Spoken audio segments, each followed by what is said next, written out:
have to have one of my best friends in the room with me now, and she witnessed this firsthand through most of the process of this whole transaction.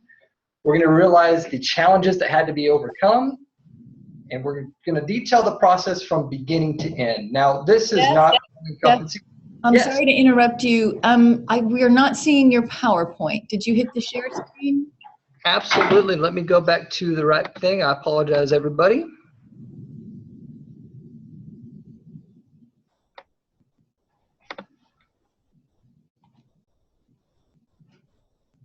Technology. Sorry, everyone. It worked earlier, we promise. Absolutely, it did.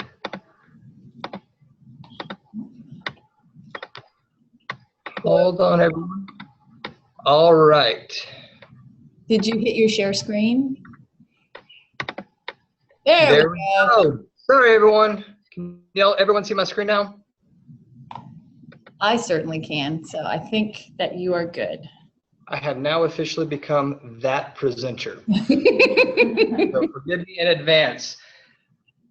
One of the complexities of this is the interest that was involved with the city of Littlefield. This was a major economic driver for the city of Littlefield, and whenever the property shut down in 2014, a lot of their tax revenue went away. So the reason the city was in crisis is there was an opportunity for them to go bankrupt if something didn't happen quickly. Now, I know we have a lot of friends from South Texas, East Texas, who may not know exactly where Littlefield is. Basically, you just drive to the middle of nowhere, take a left, and you're there. On a map, you see the United States and the Texas view. The little red dot in Texas, that is where Littlefield lies. Really, it's got a lot going for it. It actually holds up to its name. It's got this little field, and this little field, and this little field around it. So when a guy out of New York City calls me and says, hey, I've got this property in Littlefield, I wasn't that excited about it at first. I thought, what could there be in Littlefield that's worth selling? Well, there happens to be a lot in Littlefield worth selling. This is a higher up area, and don't worry, we will scroll down a little bit. Littlefield is a town of about 6,500 people, and you see that red outlined area on the right side of your screen. This is a subject property. Zoom in a little closer. It's surrounded by farmland. 475,000 square feet of building space, 155 acres of land, 8 water retention ponds, which we'll talk about those in a minute. Those are always fun. And very specialized equipment. What this property was, it was a denim factory for 75 years. You took the cotton from the field, you ran it from the beginning to the end, and it came out as material to make the jeans that some of you may be wearing today. It was a very complex and very expensive project for them to build this, and for 75 years, it ran around the clock and employed at its high time 650 people in the city of Littlefield. Whenever they decided to shut down the operations, there were about 350 full-time employees that were out. Jeff, come out and take a look at this property. So this was the map they sent me, and I went out there, and it happened to be winter. So this is about 30% of the building. It's very difficult, especially when you're talking about marketing pieces and how you find a buyer and attract them. You have to take good pictures. This building from one end to the other is huge. And you think that it's a bunch of open rooms, which this is what the rooms look like at the end. But that's not exactly what happened when I got there. Keep in mind, this was an operating denim factory up until December of 2014. This is a snapshot. You'll see a few pictures throughout this presentation of what it looked like along the way. There are large machines everywhere, and I don't know what the left or the right machines do exactly. I just know that they cost a lot of money and are very difficult to move. You can't just load them on a forklift and move them out. You have to have highly specialized, highly trained people to come in, take them down, palletize them, and move them all over the country. That was one of the challenges we had to overcome with this. Here's a map of the site plan of the property. Now, at first glance, you think, okay, this is a decent sized building, a lot of rooms. Everyone look to the right-hand side of your screen and you will see the yarn mill. That room by itself is the size of a super Walmart. this building is huge, 475,000 square feet. And it had different ceiling heights. In industrial real estate, ceiling heights are important. So it was 18 foot in one part, 30 feet in another part. Some parts were just storage warehouse with 16-foot warehouse ceilings. It is not the most ideal building for somebody to just move right into because it's so specialized. And frankly, one of the biggest challenges we had to come up with was who's going to buy this building? Now, when you're in real estate, you have a buyer and a seller. And sometimes your buyer and seller is one or two people on both sides and add a couple of attorneys. That's not exactly how this one turned out. I ended up having 6,500 clients, directly and indirectly. I was the listing agent on this property, and my seller was a private equity firm from New York City. They were co-owners with another private equity firm in New York City. What happened is the equity firms decided that they no longer wanted to do business together. Partnerships fell apart, tempers start to flare, and they just said, we're going to sell all of our assets. This is not making money. You also had the global effects of Guatemala, Mexico, Bangladesh, China, anywhere where people can outsource their making of jeans. That was affecting this factory, so it was no longer profitable for them. So they said, we're going to take it apart and sell it. There was a buyer. I'll give you a sneak peek of the buyer. The buyer was a multi-billion-dollar dairy conglomerate. That's a fancy way of saying people who deal with cows and have a lot of money. We'll talk about them and why they needed the property, but it was very interesting because we had two very large companies on both sides. Then you had the city of Littlefield, former employees of this property, people who were paying taxes in the city of Littlefield.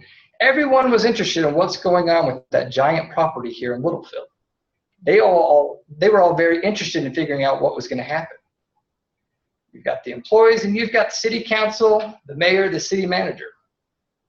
All these people are indirect clients. I did not have a fiduciary duty to work with them, but if you're in a town of Littlefield and you're selling a property this size, everyone's going to know who you are, everyone's going to have your phone number, and they're not afraid to ask for the updates. So one of the things that we had is weekly phone conversations with the Littlefield newspaper. The city manager and I talked on a very regular basis, and citizens who somehow found my number just called and said, what's going on with that property? We want to know what's going on. So communication is key throughout this entire thing. This property kept me up many nights. And my dear friend who's sitting in the audience here knows she can go back and look at the string of text messages I sent her at 11 o'clock, 12 o'clock, 2 o'clock in the morning saying, I don't know how this is going to work out because this is stressful. I was had a lot less gray hair when I started this project. But I had to think about what it meant to Littlefield. Yes, there was a buyer. Yes, there was a seller. And their results are that they wanted to buy and sell a building. But the city of Littlefield, this meant so much to them. I asked the city manager, what does this property mean to the city of Littlefield? What would it mean for you to get it sold and get it sold quickly? His answer was one word: everything. If this property didn't sell quickly, if it didn't sell to a user who could use it in the next 12 to 24 months, the city was going to be in trouble. So we got to work, and I did what every real estate broker would do. I sat down and said, what the heck am I going to do with this property? You might imagine that a property in Littlefield, Texas, 40 miles from the closest major town, there's not an international airport, there's a major highway system, but it doesn't sit immediately on the major highway system. These are all problems for potential buyers. There's not a lot of buyers for this type of property in the country. So we had to figure out who are those buyers and what are they going to be doing with it. So we made a bunch of phone calls.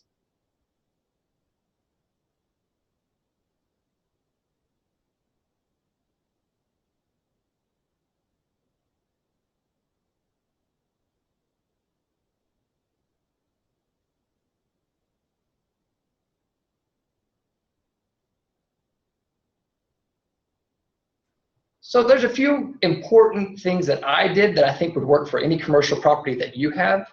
First thing I did is I reached out to the economic development folks here in Lubbock and around the state. Whenever there are large corporations that could fit in a building like the one we're talking about today, usually they're seeking tax incentives, either from the state or local level. So I reached out to all of them and said, we've got this great opportunity in Littlefield, Texas. It's just outside of Lubbock, about 30 miles, and said, you guys should come check it out. Every economic developer in the state knew about it. All the people at the state in Texas knew about it. My job was just to continually remind them that this is a property they should submit for their clients who are looking for properties. Lubbock has a lot of large companies in our area, so I reached out to them thinking maybe Texas Tech University needs this, maybe United Supermarkets, South Plains College. There's got to be someone who could use 475,000 square feet of storage space. But those people didn't need the building. It was very interesting to hear their comments of, why would I want a building in Littlefield, Texas? Another challenge that came up is when this property shut down, all of the people who worked there began to move out of Littlefield. So any company who's going to be looking at this property has to be able to fill any vacancies in their employment.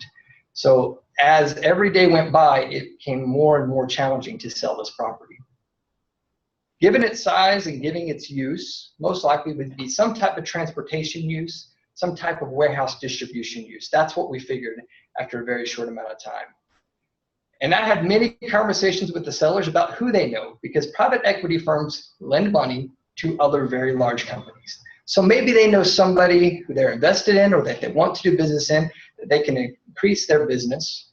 And I have partners with all of my sellers to say, who do you know that might buy your building? Let me be a conduit for you to get it from point A to point B. Now the buyers are in the dairy industry. They were, in the last nine and a half years of business that I've been selling commercial real estate, some of the greatest people I've ever worked with. They were a multi-billion-dollar dairy conglomerate, and what they do is they have a cheese processing facility, a milk processing facility, and a dehydrated milk processing facility.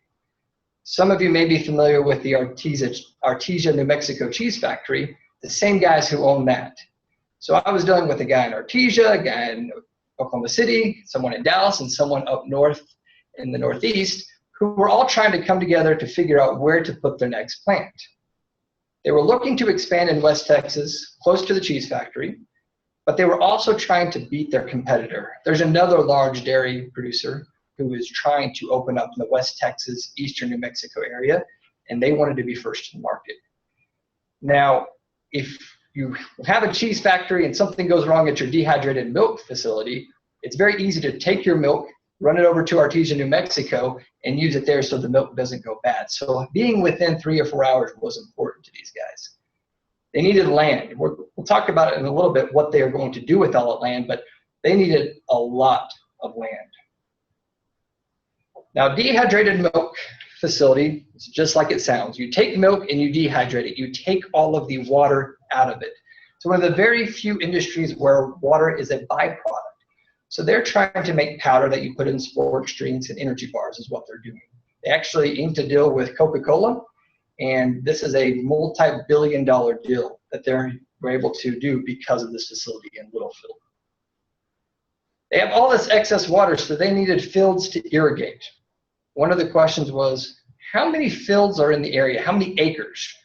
I'm thinking, oh, there's probably a few hundred acres. He said, we need thousands, 4,000 to 10,000 acres of land, because there's so much water that's going to be being produced as a byproduct. They have to put it somewhere. And those water retention ponds we talked about, they could put the water there and it evaporates it, but that's just kind of wasting the water. What they needed is a place where they could put the water and grow crops. So what they did is they bought up a bunch of land around the property. They already had 155 acres, but they bought up a few thousand acres extra. They can irrigate their crops with the water.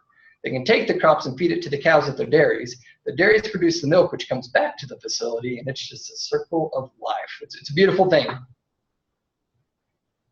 There were plenty of obstacles.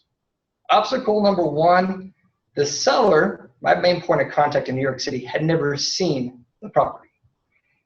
It happens a lot in commercial, especially when you're dealing with people who just own things as investments. Sometimes they've never set foot in the property. They didn't know what they were getting into. So on that winter morning in January when I was at the property, I got on FaceTime on my cell phone and walked around like this and showed the owners what they owned. They had no idea. When I told them there was a lot of machinery left in the building, they're thinking, okay, there's a few machines that need to be moved. They weren't realizing there's 475,000 square feet of machinery, and you can't just pick it up. So we had to talk through that. Now the machinery, this is what it looks like. You've got tons of machinery. You can see on the left an aerial view. On the right, this is one of 7 machines that each are about 1,000 feet long. Very small, intricate, delicate pieces that I wish you could just take it apart, but you can't. It takes someone very skilled to take that apart and put it back together.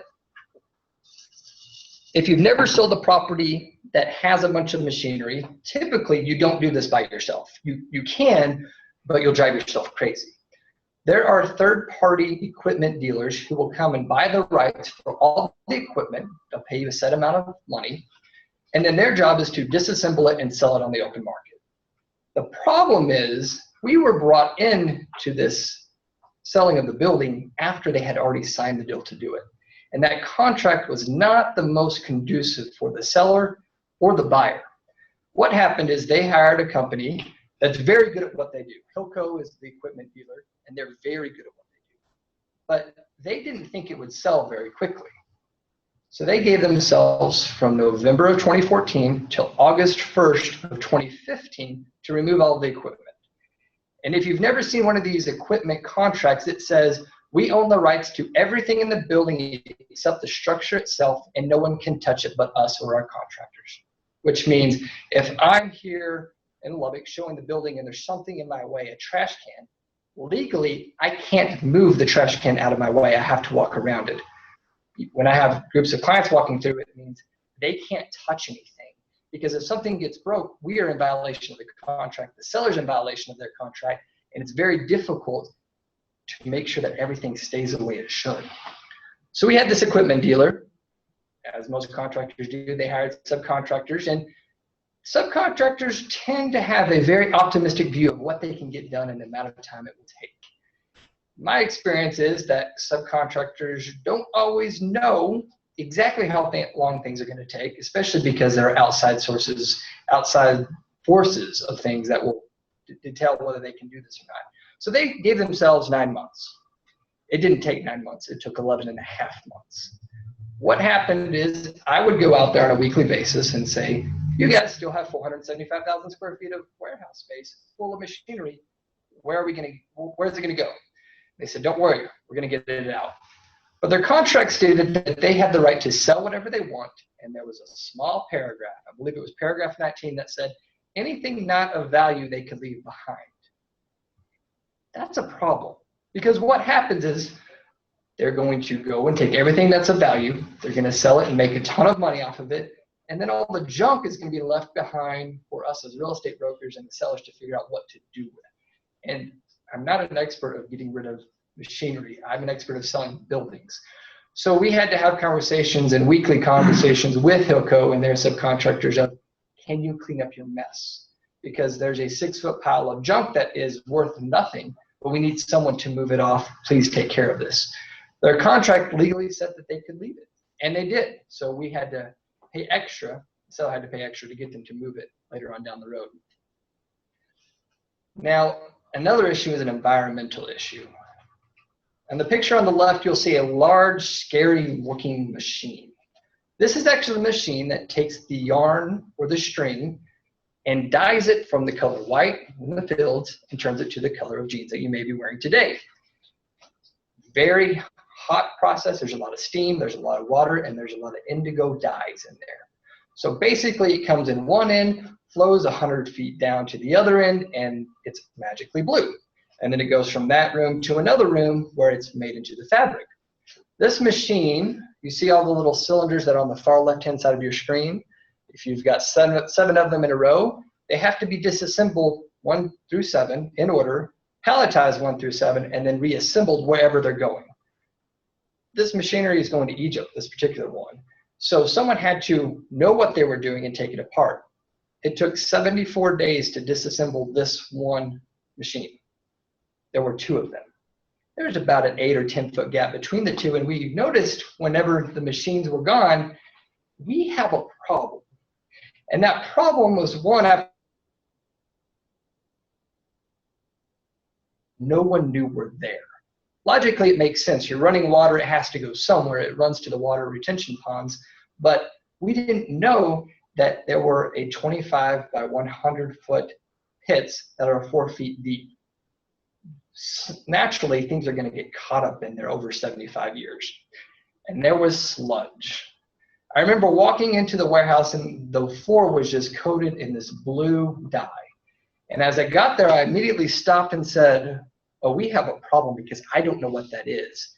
And I'm FaceTiming with the buyer at this point, showing them the progress and realizing they don't know what it is. And a buyer is not going to close on a property if there's a chance of an environmental issue being there. So we couldn't close till all that was taken care of. And we called the company, Polly Van here in Lubbock at VTech Environmental, called Polly and said, Polly, I don't know what this is. Can you come out to the site? So Polly and her crew came out to the site and did some testing and found out that it was toxic. It had to be removed. Now, you couldn't just shovel it into a trash can and throw it in the dumpster or take it to the landfill.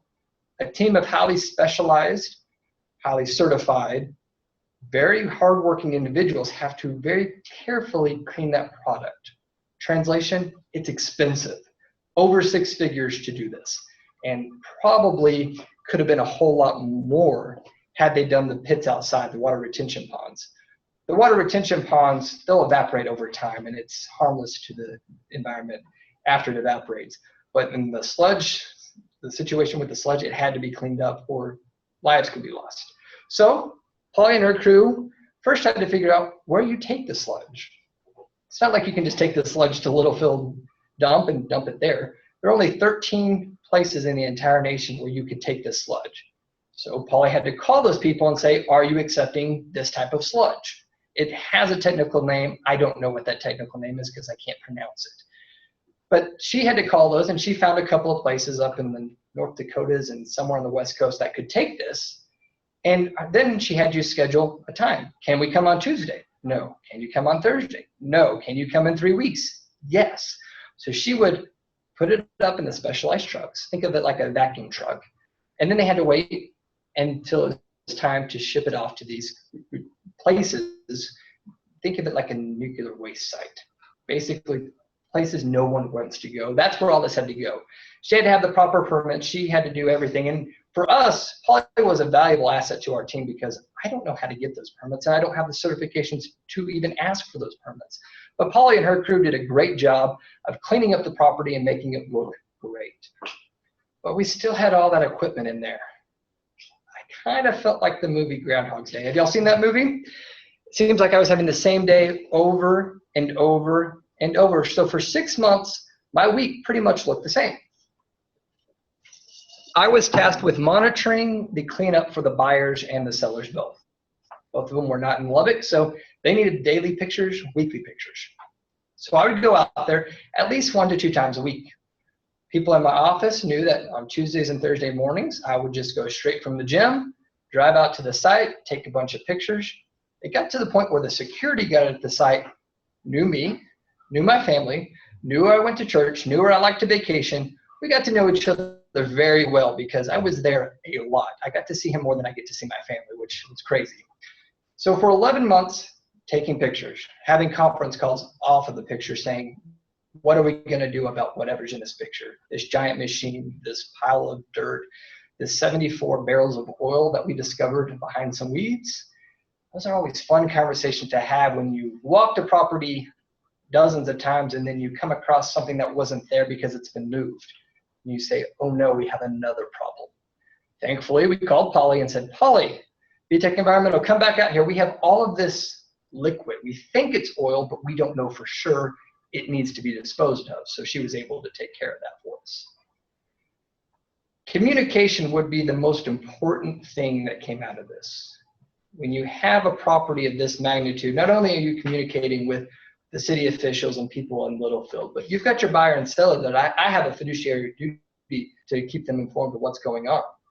So My job was to keep them updated by daily phone calls. And sometimes that was more like 2 or 3 or 4 phone calls and a string of emails that went 20 or 30 deep, trying to figure out what to do about everything. Because when there's no one else on the ground, all the employees have been fired, it's really up to me as the real estate broker to handle all of this for them, because they don't have the contacts here. And if it doesn't get done, the property doesn't close. We extended the contract a lot. Our dear friends at Western Title here in Lubbock were great, because it was like a broken record. Every 30 days I would call them and say, we're extending the contract. Thanks for getting closing ready, but we're extending. And then 28, 29 days later, we'd call them back and say, we're extending the contract again, over and over and over. That's a problem, because whenever distance of time, from the time that the people bought the building, put it under contract, to the time it closed, the longer it goes, the less likelihood they are that they are going to close, because they may get cold feet, they may find another property that's move-in ready. There's a lot of things that can go wrong every time you extend, but it was necessary, because I can't in good faith tell my buyer, you should go ahead and close on this property even though there's at least $100,000 worth of environmental issues, not counting the outdoor stuff. My job was to say, let's pump the brakes, let's wait for a minute, and let's figure out what we need to do. And the lawyers. Lawyers make everything fun, most of the time. Now, as we were getting towards the 5th and 6th extension, and people were talking about not fulfilling their contractual obligations, things got a little sticky. And when that happens, lawyers tend to get involved. Now, when you have a high-powered private equity firm and a multi-billion-dollar company, they have a team of lawyers. So they could just dedicate people to extend this, to fight over things, to send documents back and forth. It can get out of hand very quickly. There was an attorney in New York City who is very good at her job. I can't say that she's a bad person. She's very good at her job. And one of the challenges is she doesn't understand that here in West Texas, we have a general politeness about us. We try to treat each other with respect, and we try to work through our issues. And that wasn't her MO. She wanted it done yesterday, and I was standing in the way. So I had to learn how to communicate with her, because it was very difficult. Likewise, the attorneys that were here in Texas had to learn how to communicate with her as well. So over time, we figured out a drop dead date. We are going to have everything moved out by this certain date, or there's going to be fines that are going to be set upon the seller, who would pass those on to the cleanup crews. Cleanup crews did their best. And I wish I could say it was 100% cleaned out whenever they took over the property, the buyers. It wasn't. There were still somewhere between 5 and 6 truckloads, semi-truckloads full of junk. Broken machinery, cardboard boxes, wood, barrels of who knows what that just appeared. Things that they pulled out of closets that were supposed to stay there suddenly end up in the warehouse. And so we have all this mess, but the buyers and the attorneys worked together. And they figured out what they were going to do, and they set a closing date. And finally, in October of 2015, this property finally closed. But that's not the end of the story. After all of this, the attorneys have racked up a ton of money. The buyers and sellers have each spent hundreds of thousands of dollars getting to this point. And I asked the buyer, what are you going to do with this property the second it closes? He said, oh, we're not going to use it. And I thought, well, that's a strange remark. He said, oh, it's going to be storage eventually. We're going to build a $350 million facility right next door on the extra land. What they're going to do is they're going to build a large food quality building right next door so they can process their milk, dehydrate it, and use the building that they just bought and spent all this time and money on just for storage. It's going to be inventory, it's going to be storage, and they're going to put a bunch of truck wells in there so they can have a bunch of trucks coming in and out of there. Up to 160 trucks are going to be coming in and out of there every day, trucks of milk. Now, there's not that many dairies, or 0 dairies, that can have 160 truckloads of milk every day. There's 65 dairies in our surrounding area of West Texas and eastern New Mexico that they're pulling from. So though this property is in Littlefield, and though I'm in Lubbock and sold the building, this is really an economic driver for our entire region. People from all over are going to have a place where they can take their milk and get it processed. 160 jobs will be created. Of everything that had gone on in this process, I'm most proud of this. 350 people lost their jobs 24 hours before I walked into the facility. And I saw their faces of the remaining employees who didn't walk out at that point, who were still there, who said, you've got to do something with this building. 160 jobs are going to be created. Not everyone who worked at this denim factory are going to be truck drivers, but a lot of them can learn. So 160 jobs will be created. That will mean that there's an economic tax base for the city of Littlefield. That means the utility provider there in Littlefield, it went from $250,000 a week in utility bills down to zero because there was no one using the building. So they're excited that the utilities are being turned back on and people are going to use the building. There's a few other things that have to happen with this building. There has to be a new road about a mile long from US Highway 6282 to the building.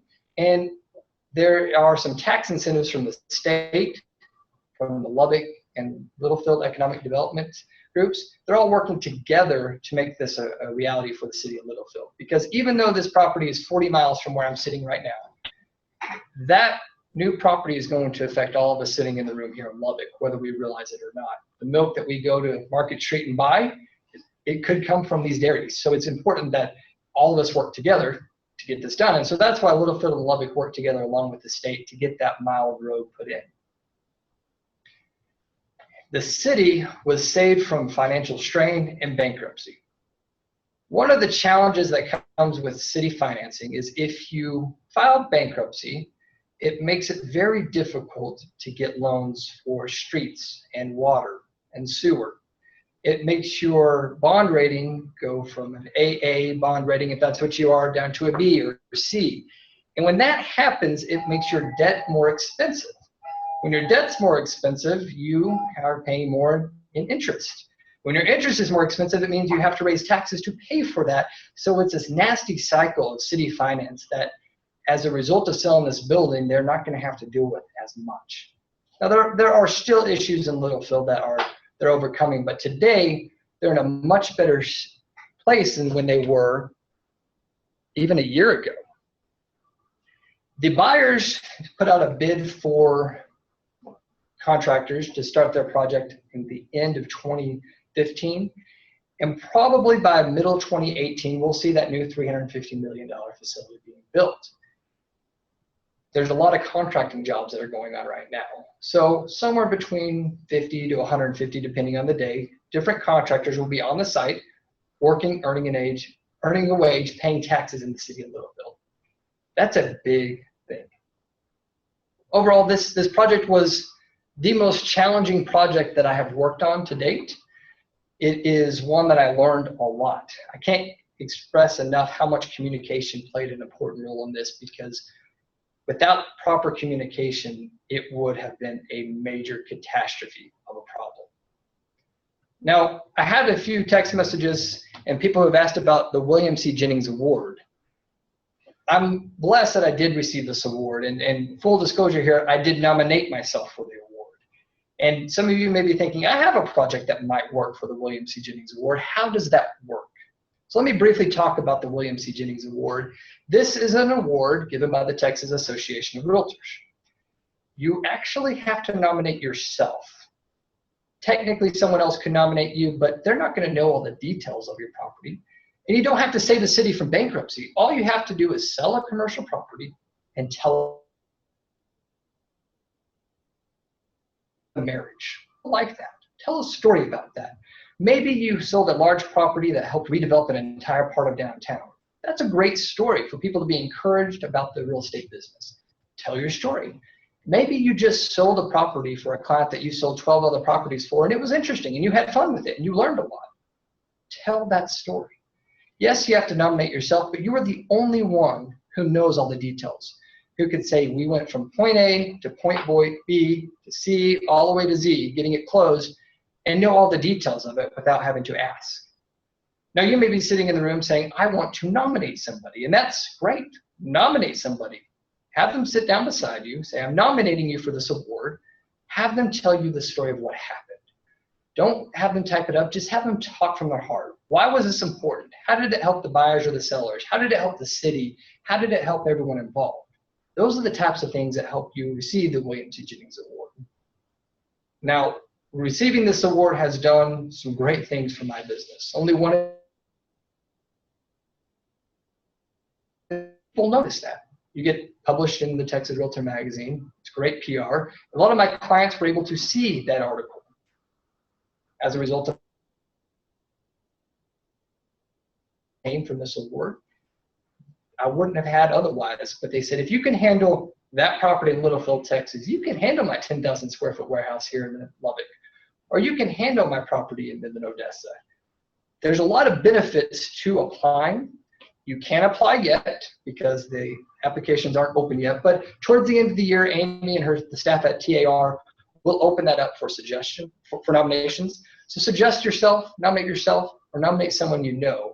And if you have any questions, Amy will be happy to answer that. Now, I know I talked on a 30,000 foot view of this project, and you all have questions.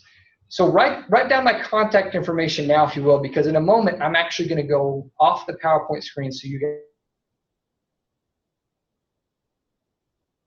If you have questions, or call me. Your faster response will be email, because I've already seen about 5.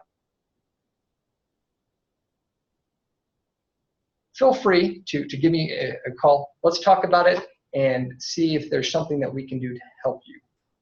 Now, Amy, can you hear me? Yes, I can hear you. I'm going to stop sharing, and we're going to open up the conversation for questions and answers. If you have a specific question about the project, about the buyers, please let me know. But do know I will not answer the questions of how much it sold for. I will not answer how much the commissions were or anything that violates antitrust law. So those are off the table. But anything else is on the table. All right. We did have a question from Fort Worth. So make sure you unmute yourself in your panelist box and go ahead and hit them up. Good morning, Jef. Mel Harris, Greater Fort Worth Association. My question for you was the extra role of overseeing all the excavation of the environmental hazards.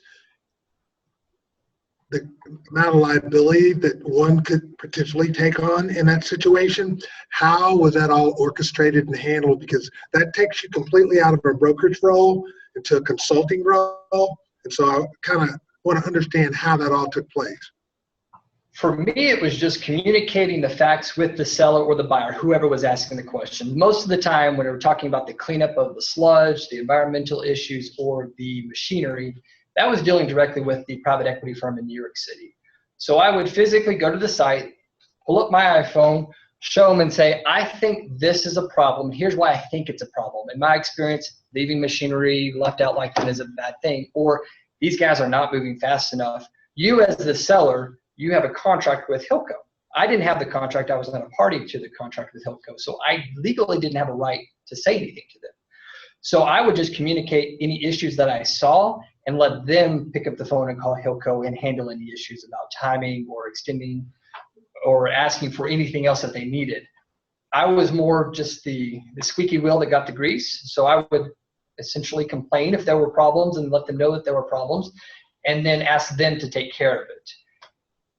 With both of them being, both the buyer and the seller not being present, if I didn't go and say we have a problem, we need to address this, it wouldn't have gotten done, and then the property wouldn't have sold. So I had to kind of put on my consulting hat and the real estate broker hat at the same time, so that way I could figure out how to move the deal forward.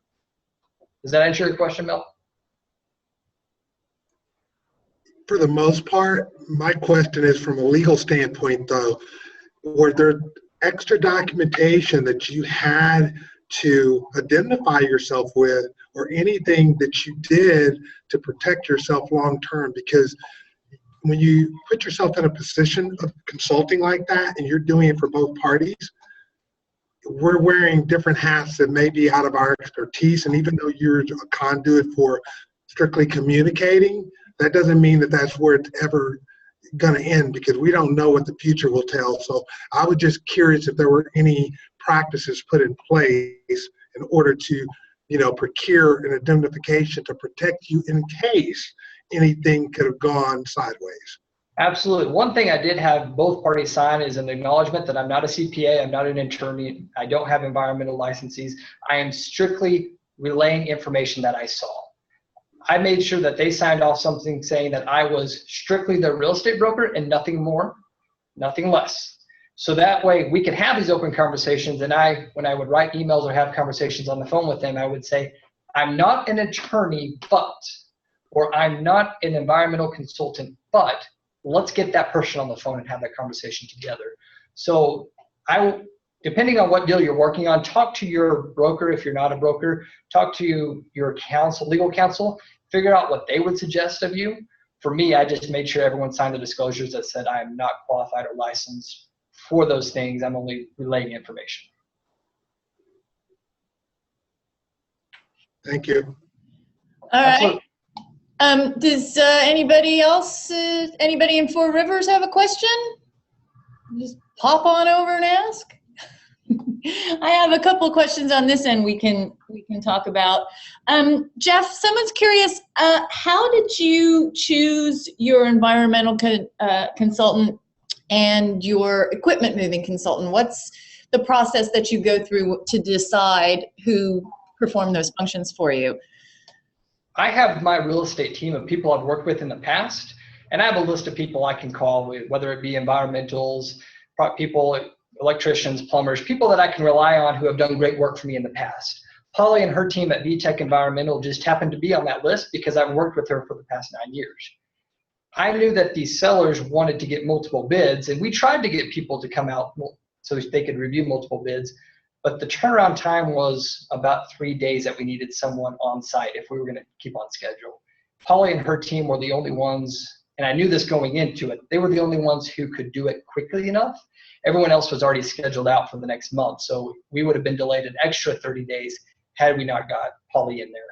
When it comes to environmental problems, the fees may be a little different, but in the grand scheme of a property this size, it's not going to matter that much. They just need someone who's qualified, that since they don't have the connections that we as brokers can relate to them, but you can use this person because we trust them or have used them in the past. So that's where Polly and her team at VTech Environmental came in, as someone we've used. Now on the Hilco side, we actually didn't have any role of them coming to be for this project. That was already handled by the seller 24 hours before we had our listing agreement. So I didn't have a say-so in reviewing that contract with the seller or even having a chance to review it until afterwards. In hindsight, I wish I would have seen that contract so I could have said, this contract leaves it open for someone to leave a bunch of junk at the property, which is what happened. But the sellers took care of that because they had used Hilco in the past. I think anyone who's doing commercial real estate should have their list of vendors.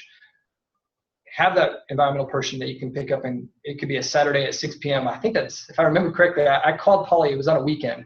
I called her cell phone and said, Polly, you've got to help me on this. I don't know what to do. And her people were out there on Tuesday the next week. So she went over and above just to help. Does that answer the question? I think so.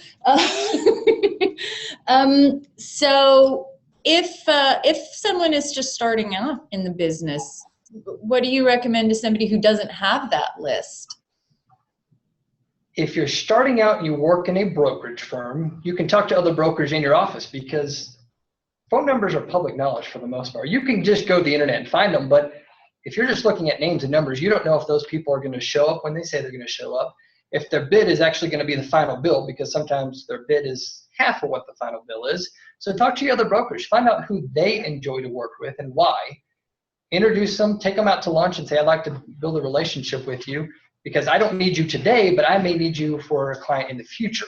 So having those relationships in place, even if you're just getting started, is going to make your life a whole lot easier, especially when an opportunity like the Littlefield project comes up and you need to pull in every contact in your database just to get it done. Was there ever a moment before this all went down when you thought, I just can't make this happen? And what got you over that hump? a single moment or 27,000 moments. There were times where I would get home from work exhausted from the day and think, I don't know how this is going to work. There's too many environmental problems. There's too many issues with the guys moving out the machinery. I don't know how we're going to get over this hump. But as it works in real estate, most of the time it will work out. I just had to make sure I kept my cool in front of my clients, and a lot of times our clients mirror what we do. So if we're freaking out about something, they're going to freak out about something. For me, it was keep cool, wait till I get home, and then tell my friends and family, okay, I'm really stressed out about this. I don't know what to do. And a lot of it just kind of worked itself out naturally. There was a lot of worrying of, especially after the 4th and 5th extension, that we're just going to extend until I'm ready to retire. And by that point, hopefully we can get it closed, and someone's going to get tired and say, we're not extending, we're just walking away from the deal. And I think towards even the last hours before closing, we didn't know for sure if this was actually going to close until the title company called and said, hey, congratulations, we finally got it done. I just want to remind everybody who's viewing who is not at a CE, if you do have questions, you can type them into the Q&A panel on your screen, and I'll make sure that Jeff hears them. One question is, if there was one thing you could do differently with this transaction, what do you think it would have been? There's a couple of things I would have liked to have seen differently. First of all, the contract with the equipment dealer, if I had it my way, I would have liked to have been part of that conversation, even just listening, so I fully understood what that contract said, and it didn't take trial and error to figure it out. I would have wanted to review that contract with the seller and say, is this a good idea? Yes or no? Should we give them 8 months to move out of a property, or should we give them 4 months because we don't know if we're going to find a buyer? We ended up having 3 interested parties very quickly, which was rare for this property. Two of them submitted offers. One of them was the best offer. So most people who find a property, they don't want to be in due diligence for forever. They want to close quickly. So had we have seen that contract prior, it may have sped up the process from beginning to end. Another thing that would have been more helpful is getting the sellers to bring on an environmental consultant from day one, as opposed to 6 months down the road. Having Polly on site just to take a look, because she probably could have looked at that and said, logically, there's going to be sludge under this machine. She would have seen something that I didn't see. That may have saved us a lot of time and money down the road. Those are really the 2 things I would have changed in this transaction.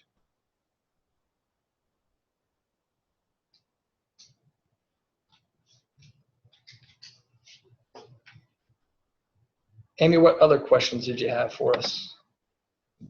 I asked it and forgot to unmute myself. As you say, do you think that going forward that will become part of your process, is having the environmental consultant come in right at the very beginning? It actually already has. Since this property closed, there's been a few properties where I've called Polly and her team at VTech and said, will you just come out and give us an assessment of this property? I think it looks okay, but you know better than me. You know the history of this area. Was there an oil spill 20 years ago when I wasn't in the business?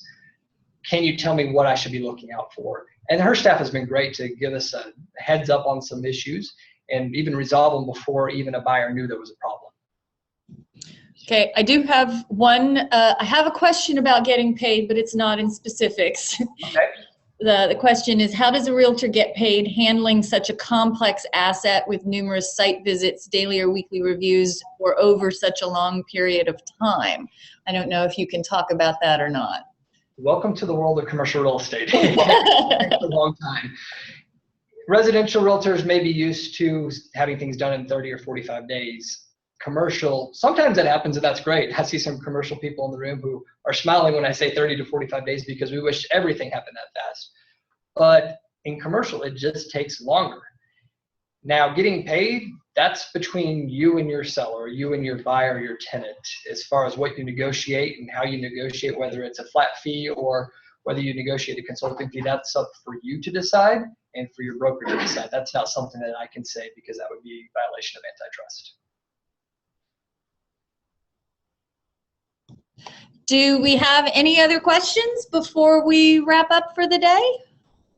I'm looking at my question and answer box. Nobody's typing really fast. Anybody in Fort Worth or Four Rivers? No, don't see anything further. All right, I think that will wrap it up for today. Jeff, thank you so much.